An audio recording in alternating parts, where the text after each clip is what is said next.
үндсэн хууль заасан үндсэн хуулийн томьёолоор санал хураагдах ёстой. Монгол улсын үндсэн хуулийн 43-ийн 1-д Монгол улсын одоо их хурлын гишүүдийн 4-ний 1 нь өргөн барьсан бол Монгол улсын ерөнхий сайдыг огцруулах саналыг өргөн барьсан бол уг саналаар чуулганы нэгдсэн хуралдаанд санал хураалгана гэсэн ийм үндсэн хуулийн заалттай. Үүнийг улсын их хурлын чуулганы хуралдааны дэгийн тухай хуулийн 104-ийн 1 дээр бас маш тодорхой багтгаад, тодотгоод, нотлоод дэгийн хуульд тусгацсан байдаг.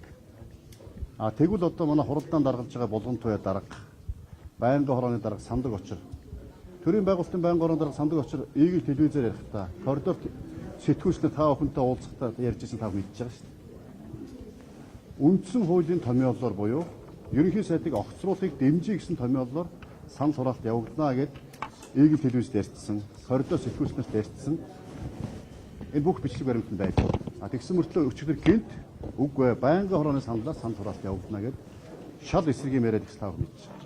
Өөрөөр хэлэх юм бол хууль зөрчөөд өөрсөнд байгаа тийм алах, эндэр, микрофон энийг ашиглаад ерөнхий сайдыг үндсэн хуулийн бус аргаар унгаах, огцруулах энэ ажлыг одоо хийж өнөөдөр үндсэндээ бол зорьсон зорилгодоо хүрч байна. Үүнийг эсэргүүцэж улсын их хурлын гишүүд үндсэн хууль зөрчсөн асуудлаар хуралдаанд оролцохгүй гэж мэдээлэл хийсэн өчигдөр 10 цагаас. За мөн одоо мэдээллийнхаа дараа бид хүн шаардлага хөргүүлсэн. Энэ томьёолоо өөрчлөө. Томьёолцоо.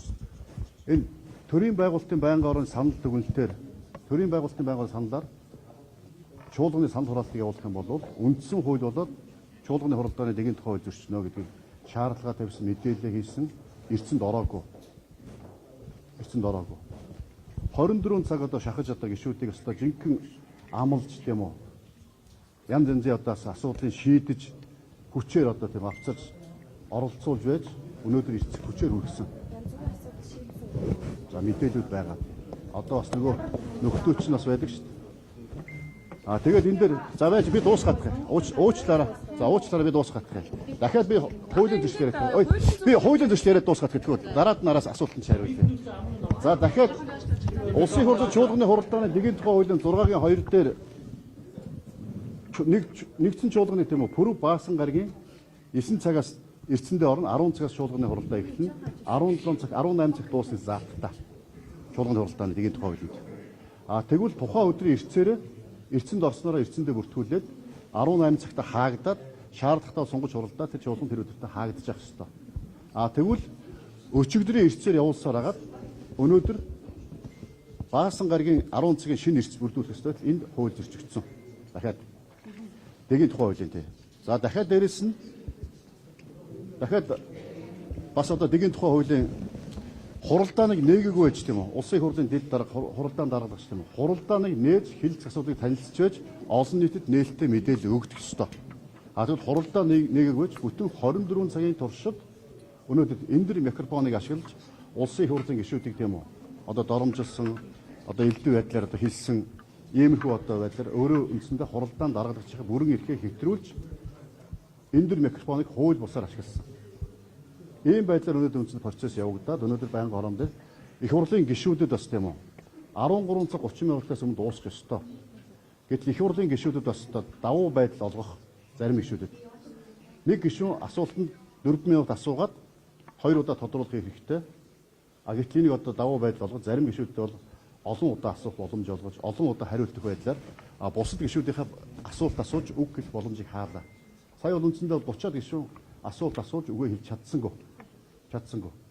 Ийм байдлаар одоо ялгууртай хандлаа шүү дээ. Ялгууртай. За тэгээд за одоохон би дуусгаад. За би одоохон дуусгаад хариулнаа гэж байна. Тэгээд нөгөө ярьж байсан үндсэн хууль зөрчсөн томьёолоороо сая санал хураалгаад үндсэндээ бол Монгол улсын ерөнхий сайдыг үндсэн хууль зөрчиж улсын их хурлын чуулганы хуралдааны тухай улсын их хурлын тухай хуулийн маш олон заалтуудыг би сая хэлсэн үйлдэлүүдээр зөрчиж ерөнхий сайдыг одоо хууль бусаар огцрууллаа. Энэ асуудлыг бас өчигдөр үндсэн хуулийн зэст өгсөн байгаа. Зэстээр маргаа үүссэн байгаа. Монгол улсад хууль байдаг бол Монгол улсад тийм үү хуульчт нь бид бүхэн тийм төрийн албан тушаалтнууд албан тушаалагч нар хуулиа дээдлдэг бол Монгол улсад тийм хувь хүн биш хууль засагладаг байх нь үгүй гэдгийг одоо үндсэн хуулийн зэст болон за бусдад хуульчид холбогдох албан тушаалтнуудаас харуулах байхаа. гэж одоо бодож байна. Засаг офицер нар ямар салбар шийдэгдэх гээд байгаа юм? Юу болох гээд байгаа За би булган туй дарагта төрийн байгуулалтын байнгоноос гарч ирээд Монгол Улсын ерөнхий сайд дээрээс нь сангийн сайд авахлан бид гураас уулзсан. Энэ дээр хуралдаа өдөрт асууж байна. За томьёоллыг асуусан. Ямар томьёолоор санал хураах вэ гэж. Төрийн байгуулалтын байнгоны саналаар дэмжээгүй саналыг дэмжиж гэсэн томьёолоор санал хураалгана. Төрийн байгуулалтын өөрөөр хэлбэл үндсэн үйлдвэрийн санал хураалт явуулна гэсэн. За тэгээ миний дөө эрхэм гишүүнээ их хурлын иргэд дарга хууль зөрчил үзээ. Наа чи үндсэн хуулийн зөрчил болно шүү. Их олон үр дагавартай шүү. Эцэстээ төрийн эрхийг хууль бусаар авах гэдэг тийм үү? Гэмт хэрэгш болж болцсошгүй шүү. Миний дүү бас анхаараараа гэж хэлсэн. Үүнийг одоо сайн санаж тийм үү? Сайн санаж одоо хэлсэн үгийг одоо тийм үү? Их дарамт гэж одоо ойлгосон байна лээ. Бидний одоо үндсэндээ энэ жоохон зөрчил, үл ойлголцол бидний ийм эмзэг байдал тийм үү? Хүний хэлсэн үгийг хэлээгүй болгож хийсэн болгож манайханд одоо яг ийм болчиход байгаа. Нэг хулгайчийг бариараа гэж хашгирдагтай адилхан тийм үү?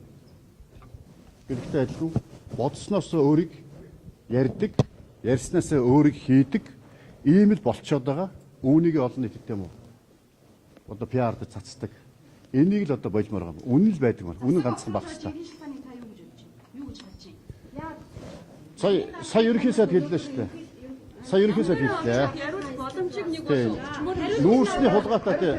Нүүрсний хулгайтай тэмцэх ажлыг эхлүүлсэн. Үүнээс болоод намын даргын асуудал болсон. Үүнээс болоод үндсэндээ энэ асуудал маань Монгол Улсын ерөнхий сайдыг огцруулах асуудал боллоо гэж Монгол Улсын ерөнхий сайдын чуулганы хуралдаан дээр маш тодорхой хариултаа өглөө.